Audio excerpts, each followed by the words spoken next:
Alrighty, let's get going with the fourth lecture of calculating in EFTs. And today we'll dive into the effective field theory and consider it at the quantum level in particular. We've been sort of roaming around the edges, looking at matching to see how different models will give us different coefficients in our EFT. Then we worried about, okay, do I have enough coefficients to describe all of the models that could be out there? In which regard, equations of motion or field redefinition told us that we can do away with some of the operators in favor of others. Which ones you choose is up to you. You just have, that's what is meant in the literature by choosing a basis.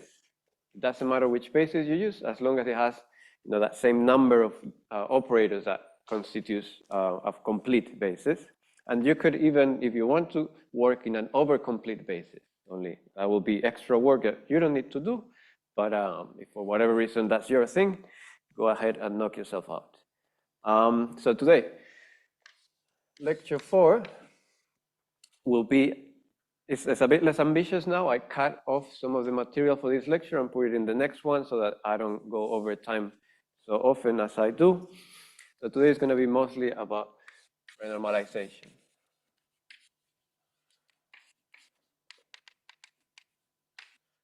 Righty. And I don't think I want to say anything about the previous lectures, but let me check. Yeah, we managed to discuss unitarity only briefly, but if you have more questions about it, I'm happy to go through them. So, renormalization is sort of the reason why EFTs got a bad reputation in the beginning. We didn't understand renormalization as we do it today. And the argument was, well, these theories at the quantum level require an infinite number of counter terms to absorb divergences. They will come along with their own constants. So how am I going to predict anything if I have infinitely many parameters? The key realization, as you're familiar with now, is that if we work at a finite order in 1 over lambda, let me write it, at a finite order in 1 over lambda, you will need a finite number of counter terms or infinities, however you want to call it. Counter terms.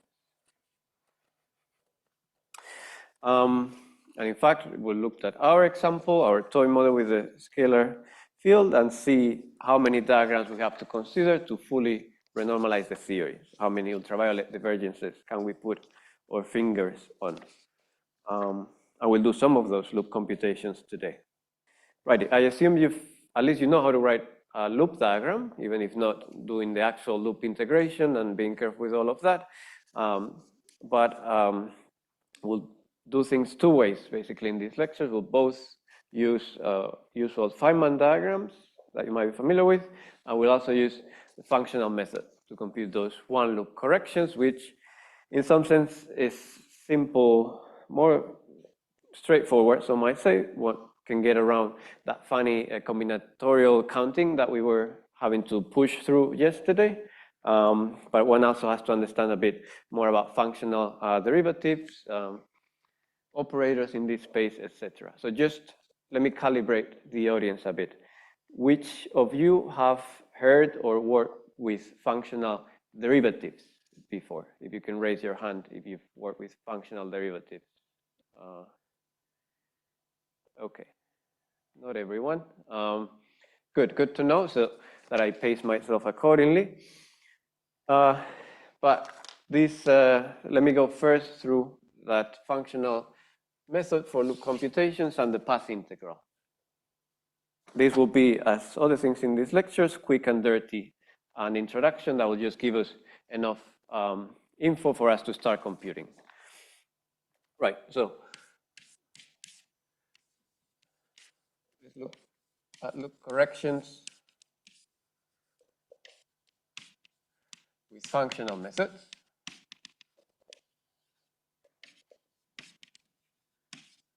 If If you want more rigorous introduction to it, I'll put it in the literature. There's by now quite a number of papers that have worked this out in rigor and detail. But it is based on the path integral approach. So let me just really quickly remind ourselves of what that does for us. That tells us that the amplitude in quantum mechanics, we'll come to QFT in a minute, to go from one position x1 and some time t1 to some position x2 at time t2 is the sum, functional sum, or the integral. This is quite a abstract object, but if you follow me for the right, with those same boundary conditions,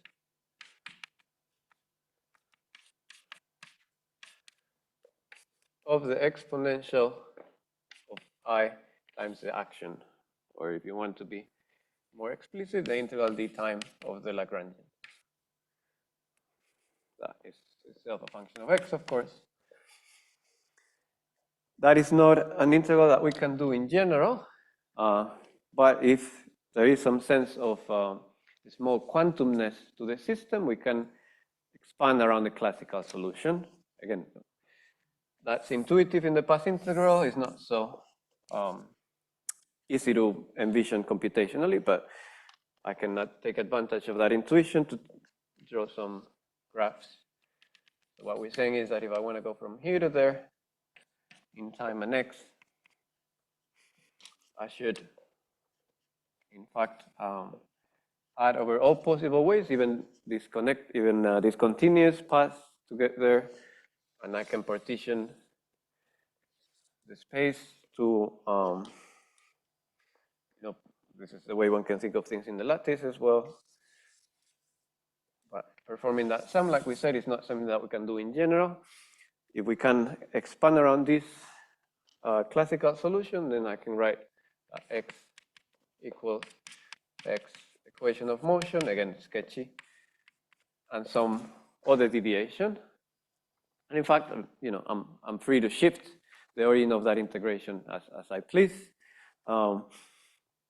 And rewrite things only now when we write things around there.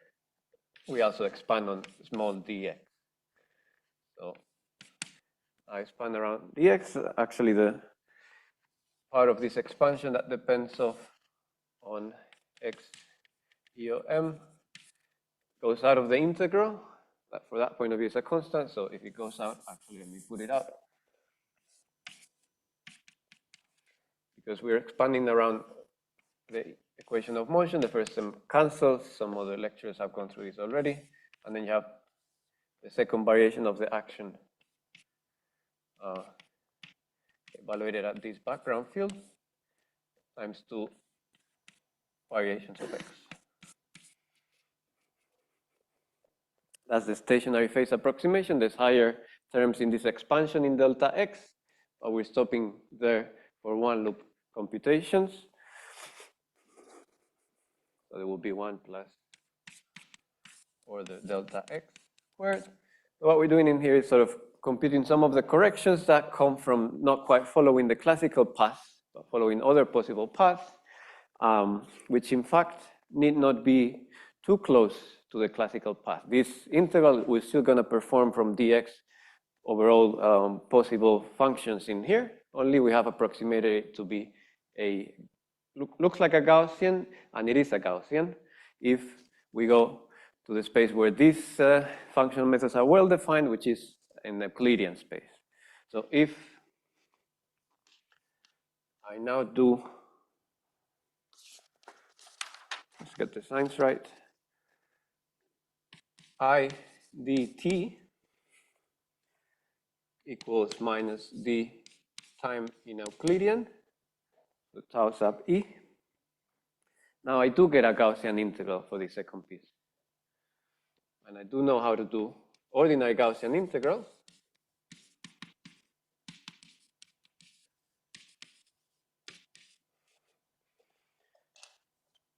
But just in case, let's remind ourselves how this goes, so we get a sense of the result for the QFTs that we'll be aiming for in the end. So if I do an ordinary, now this is an ordinary dx integral of e to the minus o. Oh, sorry. And this is a Taylor expansion, second order in terms of delta. There's a half in here. Yeah, you can think of it as a fancy Taylor series in functional space. So if I integrate e to the minus some o or operator, but for now it's just a constant, a number in there of x squared to the minus 1/2, I get from minus infinity to infinity, okay, square root of 2 pi over O. You can figure out how O should show up just by dimensional analysis, but this is also, if you connect this with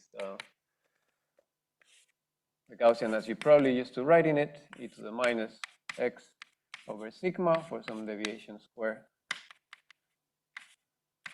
times a half. Well, you can take that as a relation between sigma and O. That'll just be square root of 2 pi times sigma. All right, this is ordinary analysis. Now, when we do this for n more variables in our integration, let me just cancel this. There's a bit more work to do, but nothing we cannot do if we go to a basis. So we write it something like x dot o dot x halves.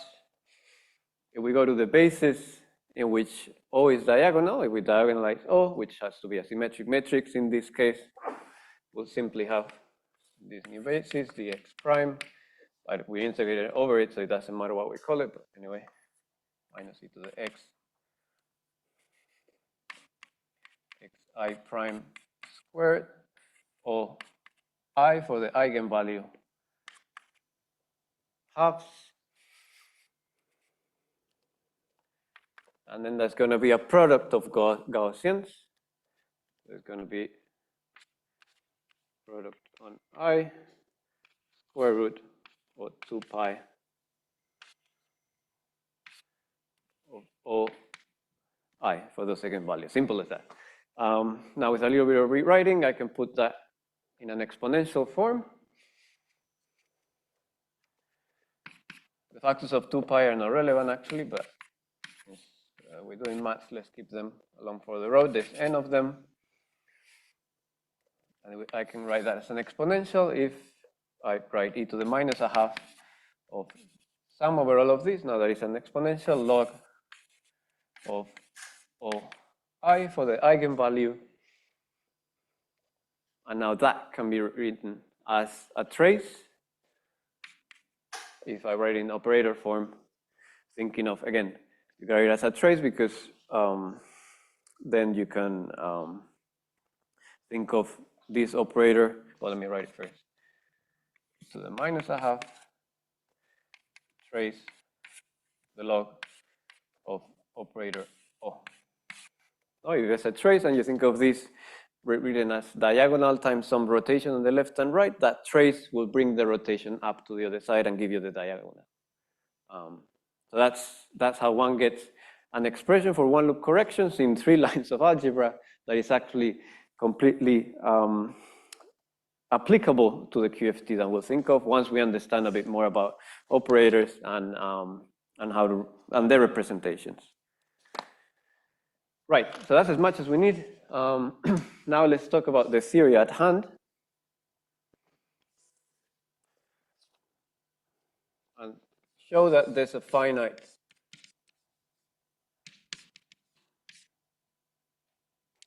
number of divergences, UV divergences.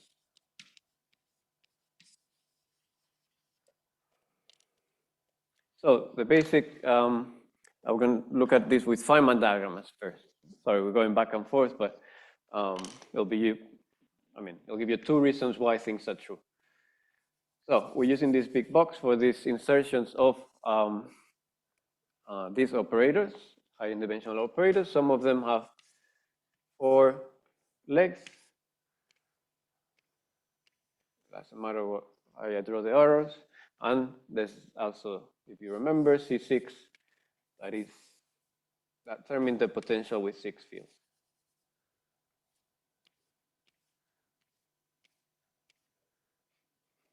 Let me actually not put arrows in it.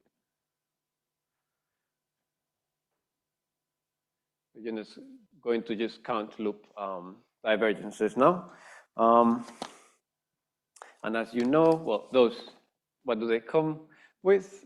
These 4 terms come with p squared over lambda squared, where that's just a constant 1 over lambda squared. But potentially that p squared can be sum of the loop momenta. And on top of that, so now we remind ourselves what's the order we're working at. So we're working to order 1 over lambda squared. And there's that other expansion we're doing, which is 1 loop. Both of them. So if there's 2 loop effects, we'll neglect them. If there's order lambda to the 4th effect that come out of the computations, we'll also neglect them.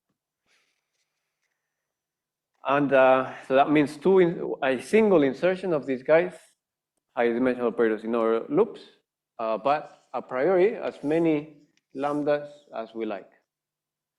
Is that lambda term that is part of the renormalizable Lagrangian, and on that we're not expanding. The loop expansion is secretly related to that, but we know a priori we could have however many of those. And functional methods actually let us do that kind of thing. But here's the first piece of physics for you to think about. Let me give you a diagram, and then you tell me if it's ultraviolet divergent. Again, one insertion of this, and then I'm going to make it look symmetric. Or loop diagrams are just, I don't want to crowd it too much. Let's put it here.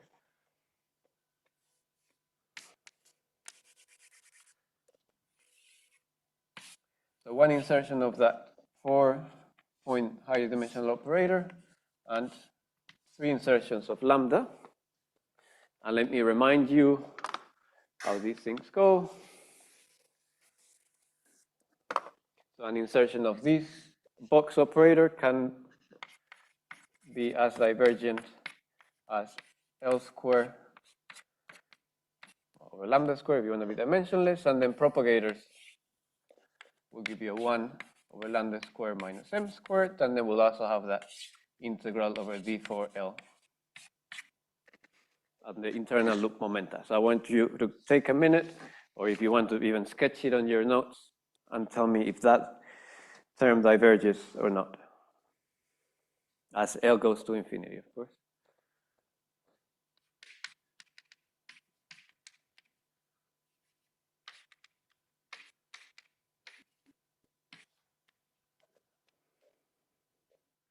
And when you think you know, you can raise your hand and share your thoughts.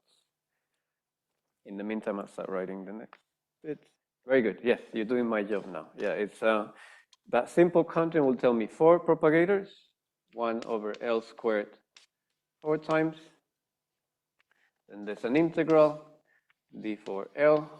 I will put 4 powers of L on top. But there's also this insertion that potentially has an L squared. Okay, so that will go like integral dl. How many powers on top? Well, dl and 5 of them. L to the 5th over L to the 8th. That will be dl over L3, perfectly convergent for large L. Righty, and that's the end. And hopefully thinking about that, you'll realize that any more insertions of lambda will make it even more convergent, because you'll have more propagators at no cost of any powers of L in the numerator, because we're keeping fixed a single insertion of the higher dimensional operator. Right, in that case, all of the diagrams we need to consider can be fit into a single page. Where should I put it? Well, right here. I'm going to run out of space pretty quick. So they look like all of them bubbles with a single insertion. You can have just one and a closed loop. You can have an insertion of lambda. For these guys, so basically I'm drawing anything that looks like that, but with less lambda. Or a box and 2 lambdas. And then there's diagrams with 6 legs. I was trying to think the other day of what to call. You know that physicists have fun naming diagrams. Otherwise, sometimes it's a lot of time computing along in your office, and you might go a little crazy in the coconut. I was trying to think of what to call this guy. If I turn my head sideways, it looks a bit funny. So if anyone comes out with a funny name, I don't think it's been named yet, or maybe it has. Looks like an octopus from me on the side, but righty. Those are the 5, and you can again do this very simple counting to realize that anything else will be convergent and have no UV divergences. This in particular, you see there's this sort of asymmetry. There's 3 that we have to consider when there's a 4-point, and just 2 when there's that 6-point. That comes out of counting, and I encourage you to figure that out yourselves. Those will be all of the diagrams we have to consider if we want to renormalize the theory in full and be able to make predictions at the one loop level for any observable. We won't do them all, so let's, because we want to learn, not just compute away everything on our way. So let's do a few of those, the simple ones, so that we can progressively build expertise in these functional methods and also Feynman diagram one loop computation. So we'll compute for now the C6 proportional divergences. And this is just another section.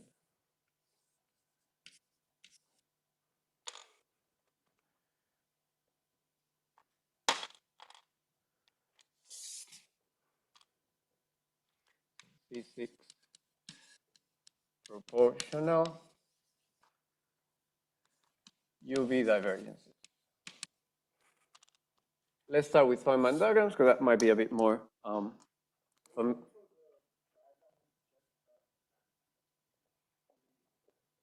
yeah, let's just lambda, renormalizing itself. We're focusing on the EFT renormalization and the divergences that come anew because of having higher dimensional operators, but there will be lambda. And in fact, I think I'm going to set it up as a problem for you guys to derive the running of lambda itself. But yeah, for now, we're focusing on what's different in EFTs, and what's different in EFTs is that it's the new set of ultraviolet divergences. But yeah, that's a good point. So let's look at this octopus-like diagram. Now I do have to put in, if I'm doing it the Feynman diagram way, I got to put in arrows, and I have to think of combinatorics again. But this is not particularly hard to figure out. There's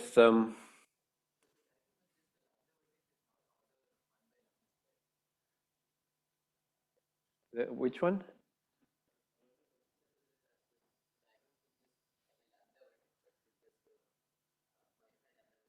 Mm-hmm. No, it's not. So that's but again, in the EFT, there's the non-renormalizable and the renormalizable. So that in there, you only have the loop expansion to hang on to, but that's still an expansion. And again, for that matter, you open, I don't know, what was that famous book on renormalization? There's a famous book and a very recommended one on 5-4 theory for renormalization, and then in that case, everything will be like in that book. But these are EFTs. And again, I think you're curious, so I will definitely set that problem for you guys to renormalize 5-4 theory. That's what you get when you ask questions, more things to do. Righty, but let's do this Feynman loop. The vertex for the I-dimensional operator was simply I C6 over lambda squared. Before I do any combinatorics, the vertex, oh, that's everything there is. So then the rest is just that loop integral. And remember, I'm using this funny notation in between brackets. That's a loop integral with factors for pi and mu and epsilon when we're in dim reg. That propagator brings 1 over L squared minus M squared. I don't know if it's clear for you guys to see, but it doesn't carry in particular any of the momenta of the particles that are incoming, right? You have to have that basically the same momenta L that goes out in there, comes back in here. So there's no dependence on external momenta in that case. And now combinatorics, your favorite subject. But it's not too hard. Again, before doing that symmetrization, you can think of any of the 3 outgoing legs of this vertex can be looped around itself to go to any of the other 3 incoming legs. So there's 3 arrows going in, 3 arrows coming out. This loop is going to select 1 coming in, 1 coming out.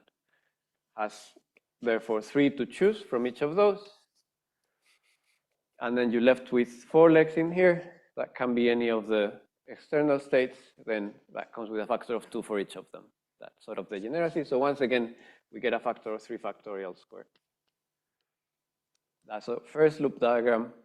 The integral of it, I'm not going to go through the details of the IMREG. I suppose Anish has talked about this to some extent. And in fact, if you go to IFT notes, this very integral is given explicitly. So let's just borrow the result.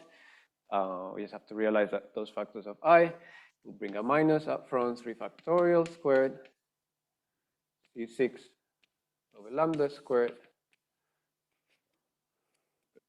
And then the loop integral will bring another factor of I. Again, this is the part that I'm borrowing from Anish's notes for dim reg with MS bar, so I don't worry about that Euler-Mascheroni constant or any of that. 1 over epsilon plus the logarithm of mu squared over m squared. Mu squared is that scale we have to introduce artificially in dim reg to make things have the right dimensions. Righty, and there we go. There's a divergence there in 1 over epsilon. That's an infinity as we take epsilon to 0. So the thing to do is to panic. Or is it? No, we know better than that now. This is not the final physical result. In particular, if we write, the 4 point as a big blob, there's a contribution at 3 level already coming from lambda.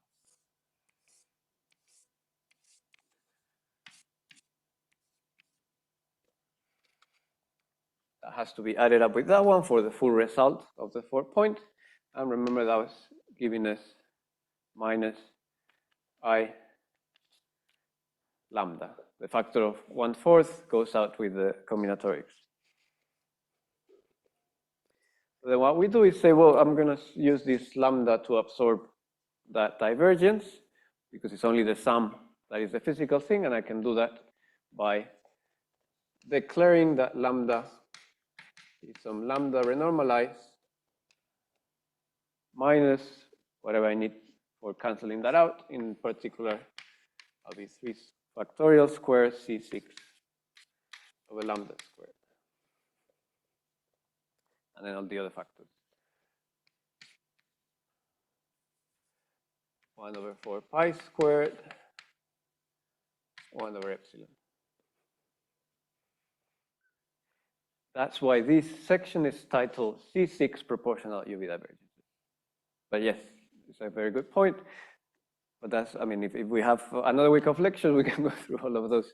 But for time purposes, we're doing C6 proportional ones. And if I have time in the 5th lecture, I'll talk about operator mixing. It's a very relevant point, but I've restricted myself to certain terms in this. But of course, we'll talk about those when time comes. You guys are very eager to move forward. But don't worry, there's a lot of loop computations for you to be made. Now, and again, if I try and remember when I was a student and I was looking at all of these things, first time you see something like this, a bit fishy. In particular, if I do that substitution, oh, fine, I'll get rid of the 1 over epsilon, I'll be left with the logarithms.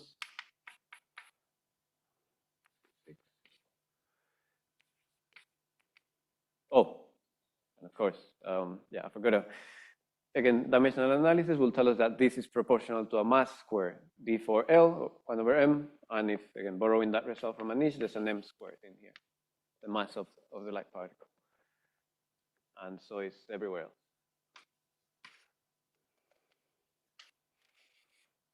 Square, I'm not left with that logarithm there.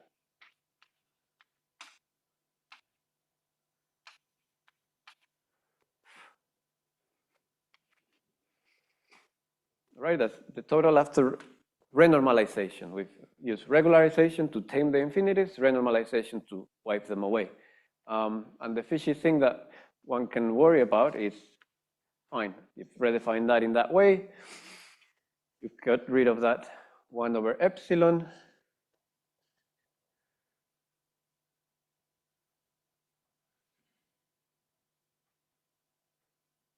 By a priori, that same redefinition that you've done here, you will do in loop computations for lambda itself.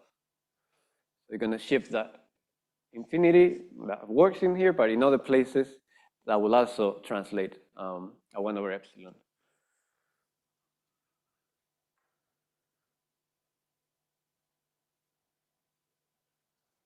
The statement about a renormalizable theory is that those other shifts will appear in places where we have other constants to absorb them in.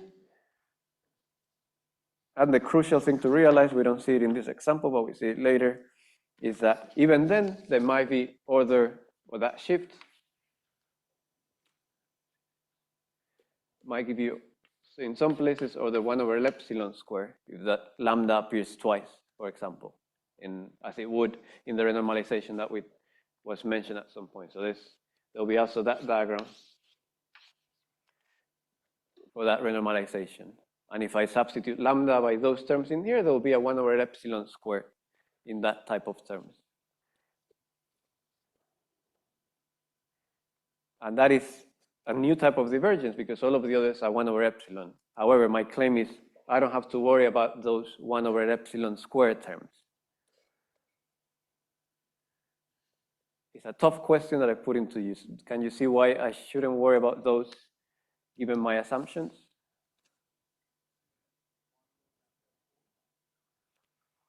No, because it comes out of this lambda shift for the renormalizable parameter.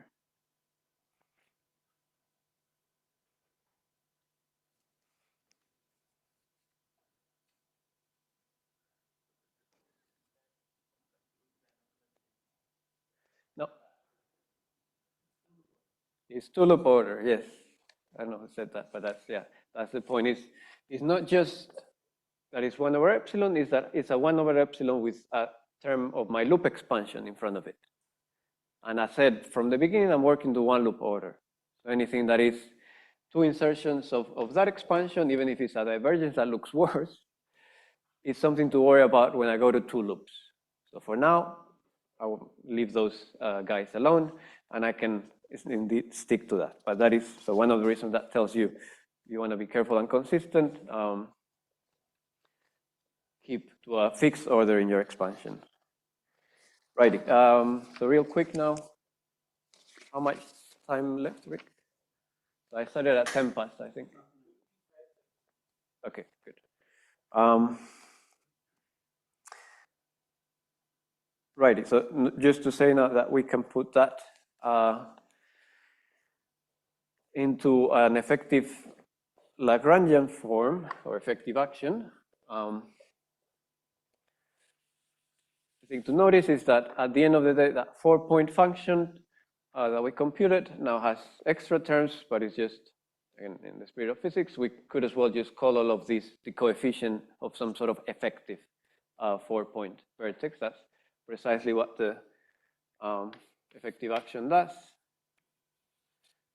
I don't have time to go through this. So the derivation of the effective action from The path integral is some Legendre transform that will give you all the higher loops terms encapsulated in the coefficients of that effective action. But that's as much as I can say. You'll have to trust me with your intuition that this can be captured into a term of the effective action that is simply, if you look at it, sort of a replacement of lambda by those terms. That will look like minus lambda phi star, sorry, phi star phi squared. That was the quartic with our definition of a fourth out front, lambda renormalized, plus those factorial terms, lambda squared, m squared, d6 of the logarithm of mu squared over m squared. Right? So we use sort of these Feynman diagrams as a proxy to find what is the higher order in loop corrections to that effective coupling in interaction. But we also have an expression that gives us directly that effective action at one loop and this funny trace log that we wrote in the beginning. So we're going to show now that with that trace log expression, you can get just the same result. But before I go there, any questions about that part? In particular, if you don't like all of those factorials and counting, this other way of doing things will get rid of those for you. It will be substituted by derivatives instead. And then this will require again a bit more of theory. What do we mean by the trace of an operator in QFT? That trace is secretly also in position and momentum representation, as we're going to show now with a bit of quantum mechanics. But given that some of you don't know what these functional derivatives are, let me just say that what we mean by the functional derivative with respect to some field phi of x of another field, well, the same field but evaluated at some other point y, is simply one when x and y coincide. When you're really talking about the same field at the same space-time point, and that will be, in our notation, is 4 dimensions, x minus y, a Dirac delta. But if we do that and we run away with it, what we mean by the second variation of the action with respect to two fields will be a priori what we call a two-point function, something that depends on x and y. And in sort of my notation, or you can call this rather, let's call this just an operator that depends on x and y, those indices. It's as abstract notation, but it's easier to write all of those fields and carry them around. Now the bit of quantum mechanics is to make that trace explicit.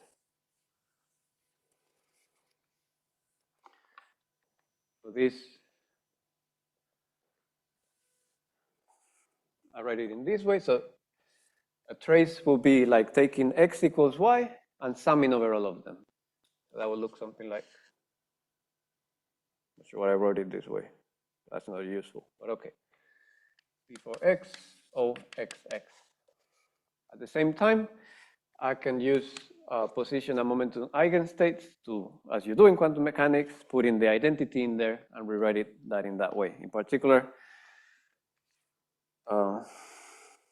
let me write this as the trace of an integral over that same operator without any indices quite yet, but with the identity in the form of x and y. Eigenstates, and so I'm integrate over dx and dy. Right, that evaluation of the operator between x and y will return O x, y. I actually want x and y in the opposite places. Just for notation, sorry. And now let's do as we do in quantum mechanics. Let's work through this and also introduce momentum representation identity. This is dx and this y is sketchy. I don't want to write all of this force and stuff. It's just a quick and dirty derivation, as I promised. So that's going to be operator of x y, x. I can put in here now a momentum representation, L bracket, and I want to do it in here as well, y, q and q. So trace, that trace will sort of bring x all the way to y, and you will get a Dirac delta and the same thing, but we're going in a different direction. And now there's four integrals, dx, dy, dl, q. These brass and kets of momentum and position will bring out those exponential of p dot x. In particular, this will be e to the I x dot L. Four vectors. This will be e to the minus iq dot y, because it's Hermitian conjugate. We're almost there now. If I use that trace to bring back L over to this side, as you would do, I'm going to get a Dirac delta. All the detailed steps are in the notes. But I will get what I'm going to call now a trace with little t, an ordinary trace over flavor indices or internal indices of our field. And that will give me, so bringing that bracket in here, we have that L and Q will again be a Dirac delta in L minus Q, the position eigenstates. So we'll kill off one of the integrals to leave us with e to the I Lx minus y, because that's going to set Q equals to L. And the price of taking that exponential across the operator is that if it has any derivatives in them, it will turn them into, well, derivatives plus, if you think of the Fourier transform, that momentum L. If we had a derivative in here, it's going to turn into a derivative plus IL when I take that exponential across to the left and evaluate it in x and y. That's, yeah.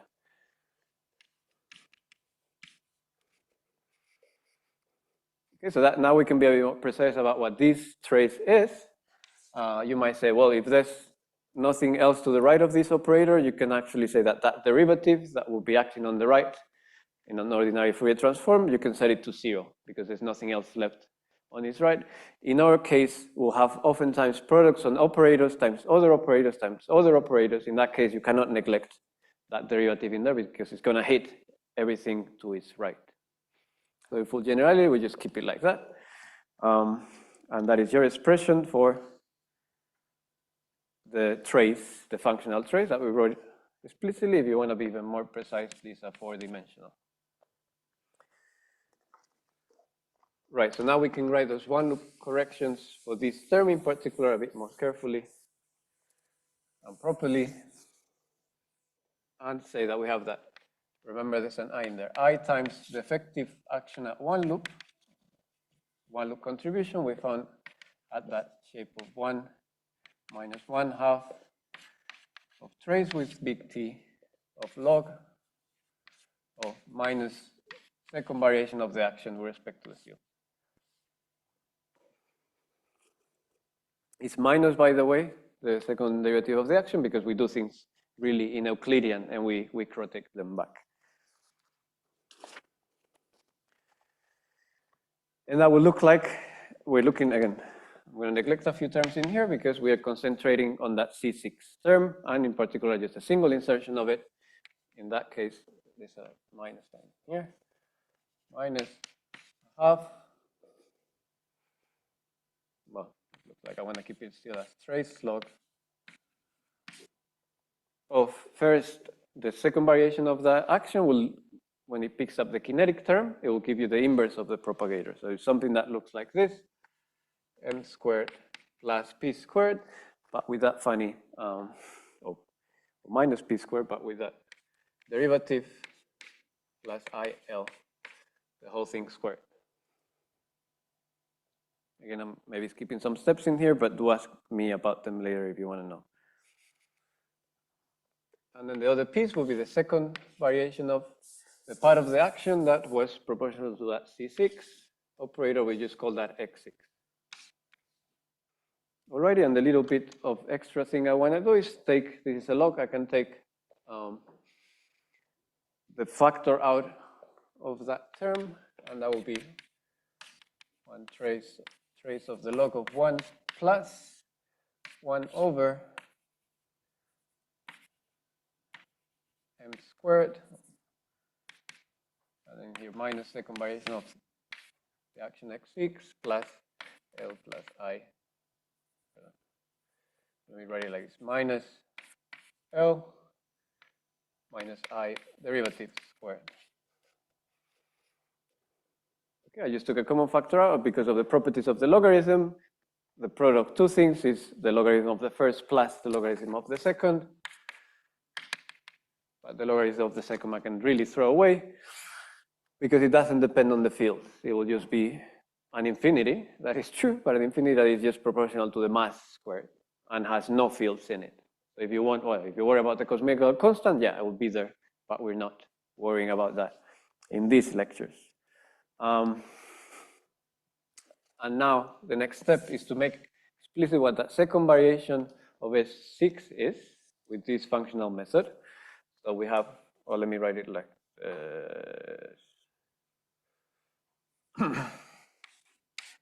if I remind you of the real and imaginary representation, if you want, of that scalar field, we use phi1 plus I phi2. It is convenient to use these variables instead.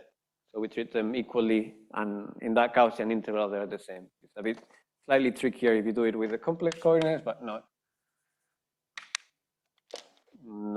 unviable. You could do it that way.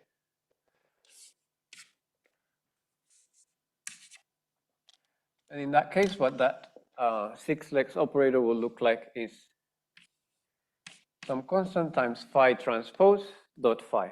So that's just phi1 squared plus phi2 squared to the third power. Integrate over the set, and these fields evaluated as set. That is the S6 action with some constant up front, but I don't worry about that when I'm taking variational derivatives with respect to phi of x and phi at y. In that case, I'll just think of this as, again, an ordinary derivative, but with extra Dirac deltas. So the first one will bring 3 powers down of that polynomial, and then this dot product is symmetric, so I'll bring another factor of 2, and then we'll get phi of, we've taken y first, phi, and then the 2 powers of phi dot phi squared with a Dirac delta on y minus set, but also an integral over set. So away it goes. Away goes set, and now everything's evaluated at y. And then the next derivative, we'll have to be careful whether it acts on this first term of the second one, but it's going to be 6 times, in terms of, oh, sorry, I'm mixing up the two variables for phi. This is var phi in LaTeX. This will be a Dirac delta that I can pull out, but in terms of indices, if you want to write it like that, it will be delta ij. These guys have indices ij. And then when it acts on the second piece, it will bring a factor of 2, and another 2 from each of these 4 phi j. And I have to put a delta ij, that dot product here, plus that 4 times, and the dot product outside, and a Dirac delta on x minus y. I'm sorry, this is just algebra that one has to work through, and I'm showing it to you to some extent. The important thing to notice is that after this, we'll get a Dirac delta in x and y, that we can use to kill off one of these integrals that we have in x and y in there. So now we really know what we mean by that trace. And we can continue to work through the algebra.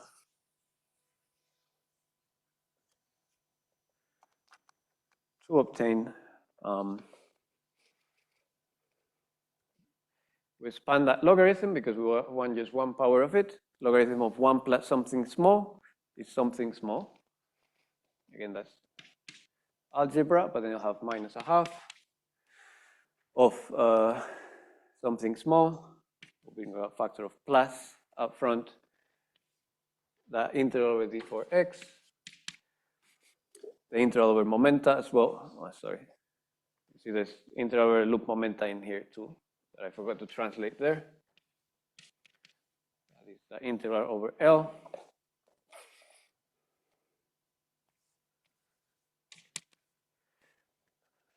Then when translating that dimension 6 operator to real and imaginary component, there's that factor of square root of 2 that I have to worry about. Again, that's algebra. It will bring out an extra C6 over 8 lambda squared.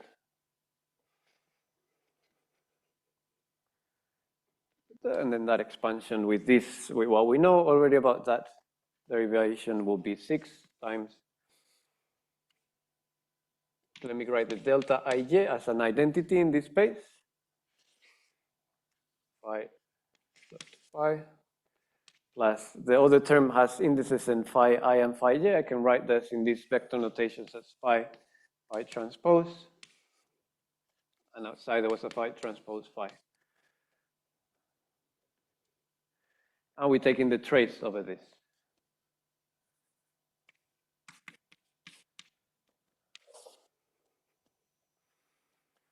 Alrighty, so now taking the trace, that's everything that's left, and then, there was this prefactor in here. Sorry. This is O over m squared minus L squared, because we took that factor out of the first term. Right, so now it looks like something that we had already, a loop integral on those terms, and I'll just give you the result not to prolong your torture any longer.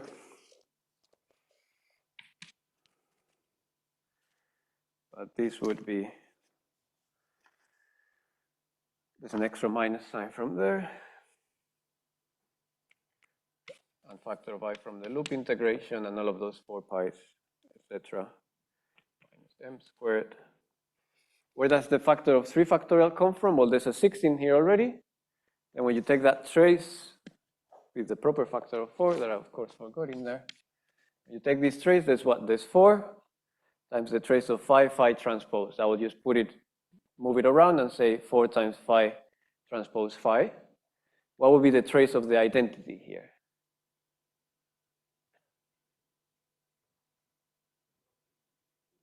Two, number of fields, yes. So that would be 4 plus 2, 6. And there you have your factorial square over lambda square and all the factors of 4 pi square 1 over epsilon plus the log. And I'm rewriting that pi cube over 8. That is what we called originally phi star phi, once one accounts for all those factors of square root of 2.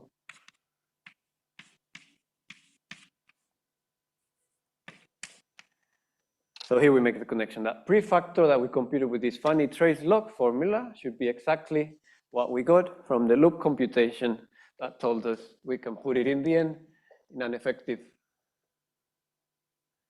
oh, there's 4 powers, sorry, it's not 6, but 4.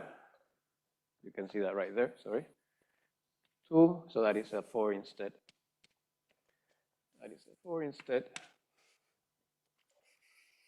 But to the point at hand, that prefactor with those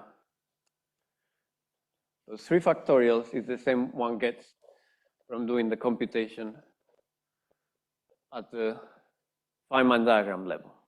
In particular, now those 3 factorials that seem to come out of these combinatorics now come out of taking second derivatives of the action with respect to the field. I think Am I out of time? Yeah, so let me say something so that it's not super dry. Well, let me just, let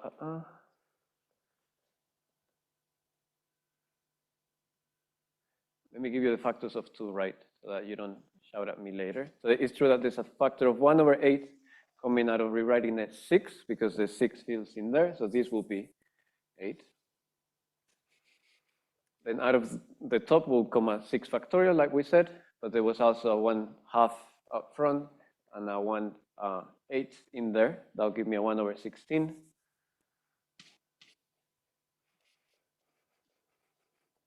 And it's not the cube, but the second power we're looking for. So that looks like phi star phi fourth. About that, and now it is all the factors of 2 and everything works out and coincides with the factor of 4 that we had up front in there, and everything works as it should. The point of this was showing you that you can use both methods for this to work out. So the functional method is, you can see that it's somewhat more straightforward. You just take that formula, expand and apply it. You don't have to worry about this diagram drawing, and we haven't shown it here. We'll look at it in more detail in the next lecture. But you could a priori even keep however many fields, and that's how, I don't know if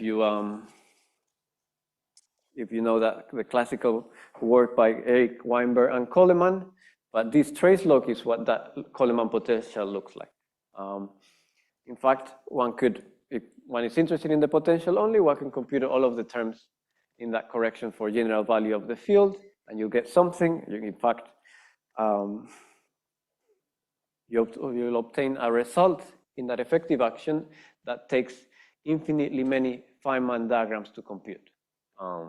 And I think at the time probably, well, Weinberg and Coleman, because they had this foresight, they just drew a few diagrams and saw how it scales with the number of legs, and then guessed that the full answer was a logarithm. Where with this functional method, you can derive that it's a logarithm via this rather simple, if you think about it, Gaussian integral, working through the steps and putting it that way.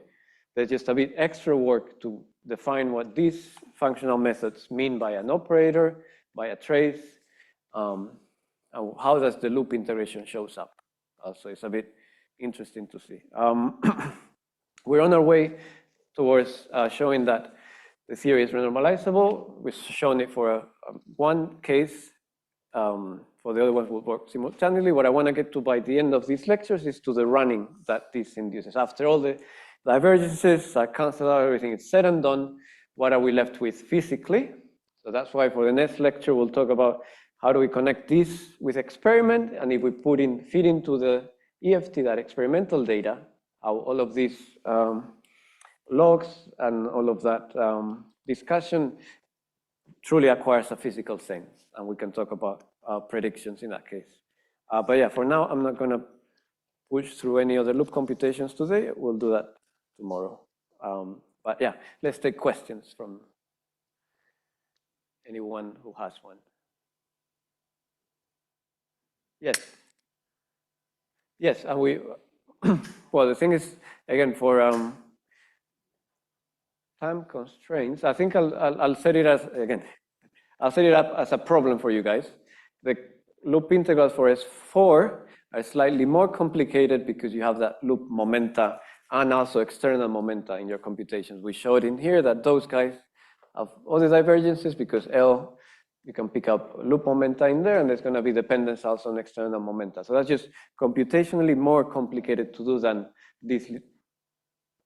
Again, simple is a relative concept, but taking that trace, working through the loop integral was in one loop computation terms, pretty simple in this case.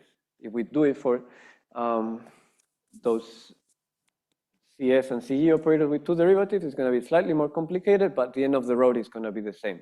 Some divergence, some logs, and we have to renormalize. So I tried and show you this feature of the EFTs in the simplest case I can think of. So that's why we restricted to C6, and that's why it's a very valid question that you ask me, why do we only keep C6? Yeah, that's true. In general, you would keep all of them, but for now, we'll stick to this. And if I have time, I'll talk about how those other loop integrals go about, but it's, in that sense, it's extra technical complications and not very high physical reward coming from computing those things. But we'll have a few words about those as well. Yes, so this, jumping ahead a bit, we'll have that d lambda d mu times mu is going to have some loop contribution from lambda itself over 4 pi squared with a number that you can compute with these very same methods, and I'll set it up as a problem for you guys. And then this extra piece, after, again, all is said and done, will give an extra contribution of m squared over lambda squared, blah, blah, blah. At the level of numerical relevance, if that lambda is large compared to m squared, all of that running will have very little impact on the running of lambda itself. In this case, that's why, good point, this helps me motivate more loop computations to come. That is not a particularly relevant effect in this case. That's why in the next lecture, we'll compute the running eventually of C6 itself, which is proportional to C6. And in this case, that's the leading term. So that's, it's not subleading to any other normalizable term, and they will be really relevant in that case. And that's what we'll work towards in the next lecture.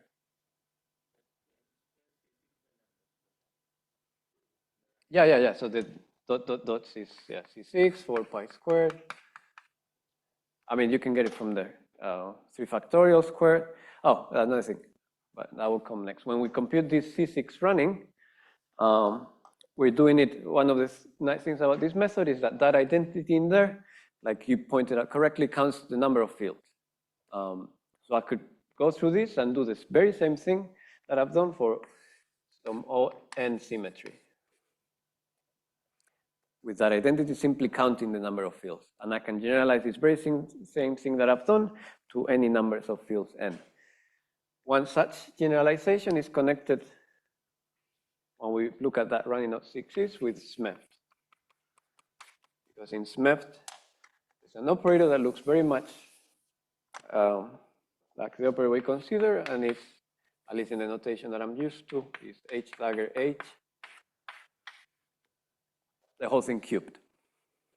So one extra problem for you guys to do is go and compare with the running of this CH is known, or 10 years now or whatever. And you can try and use our results when we get that C6 running to reproduce the result in the literature. Now a question for you guys. If I'm trying to reproduce this result for the Higgs doublet, what will be the n in this O symmetry for me to describe that same model? 4, yes. You're too quick. I think people were still thinking about it.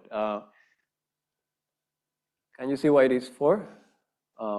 And you're not allowed to answer anymore. Let's have the other question. For this one question only, don't take it personal. I want other people in the audience to think about it. 4 is the correct answer. Why do you think it's 4? It's a doublet. Why is it 4 and not 2? It's a complex doublet, whereas in here we said phi is a real field. So we just see in this funny reorganization of real and complex variables, we've exchanged a complex field for 2 real fields. If we talk about the Higgs doublet, it's a doublet of complex fields. So each of them are going to have 2 degrees of freedom, and in fact, that's the way it should be. Gaussian bosons, W's, blah, blah, blah. But yeah, you will be able to reproduce the running of this coefficient for n equals 4 by tomorrow. Not by tomorrow, but after tomorrow when I show you how this goes. Yeah, I think what you're going towards is the fact that this can be used for matching as well, or for that matter, for the full UV theory. So this is valid anytime. And if you're thinking again of EFT, if you want to do matching at one loop, you can use this formula to compute those one loop terms. But now you have an extra, I think you pointed at it actually. Some of these This trace log will be over all the fields. Some of them will be little m, some of them will be some heavy mass m squared. In the spirit of EFT, you do expand on those two masses being very different, and capital M in particular being much larger than little m, and I will let you, well, at that, as we do, at the scale lambda, we'll do the matching to those one loop terms, to the EFT coefficients, and then what's left is to do the running. I haven't explained this quite yet, we've sort of seen it here and there, but then the UV divergence of the EFT that we're looking at will give us how the scale and observables change from that matching scale to the scale at which we measure things. I think possibly, again, that's a sketchy way of looking at things, but there's literature that's using this formula for the matching and the running. I mean, to mention some people, Joydeep has worked on this quite a bit, and he might know more about the literature, but yeah, that formula is completely general. Then it is about what's the expansion you're doing and how you want to use it. In our case in particular, m is small, and we have that the 1 over lambdas are in the higher dimensional operators already. Yes, I have, well, I make it sound like I've done a lot of things, but I know my work. And so the spirit of to going beyond one loop is we don't know how to do this dx over e to the x cube and higher order terms. But in the spirit of the loop expansion, what one can do instead is expand the exponential and write minus x squared times some polynomial 1 plus x squared plus x cubed. That we know how to do because it's a Gaussian times a polynomial. Only in that case, things start looking like Feynman diagrams again, because we don't have a trace log formula that looks like that. We have instead that same delta 2 that we wrote in there.